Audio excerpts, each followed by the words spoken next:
Evaluate and encapsulate your year. You've reached Talking with Dr. Terry, 180 Seconds to a Better You, message number 338, and I'm Dr. Terry Wurzbacher. What better way to evaluate your growth than by encapsulating your year? By that I mean listing all the things that have happened to you or that you did. What good came from each, even if at the time it didn't seem so good? Then you assess each one of them to see A, perhaps what was different about this event than it has been in the past. B, what you learned. C, what you could do differently if it happened again. And D, what you thought was a good strategy. Ultimately, single out one particular point that made the most impact in your life.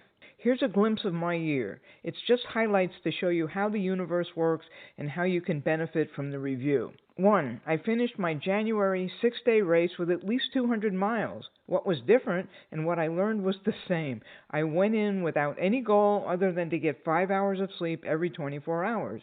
There was little stress, and yet I ended up with the same number of miles I did when I endured all that stress in the past.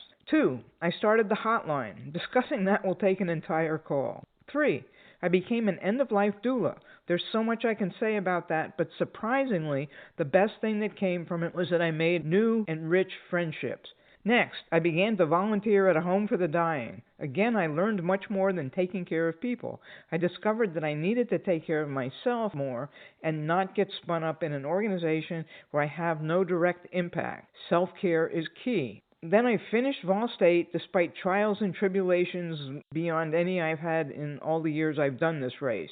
Then I broke my clavicle. I learned that it's okay to ask for help and people want to help. I learned that I can do things like using my left arm even without extensive preparation and perfection, like we talked about yesterday. Then I had to have an ablation, which is also known as a burning of a large part of my esophagus. I learned that swallowing and digesting things is an area I need to work on, but not with food. Isn't it interesting how physical symptoms can represent so much of what we have to work on with our inner selves? And here's the single most powerful quote of my entire year because of what it represents. Quote, "The amazing thing is how powerful one phone call can be for all of us." Dr. Robert Gilbert.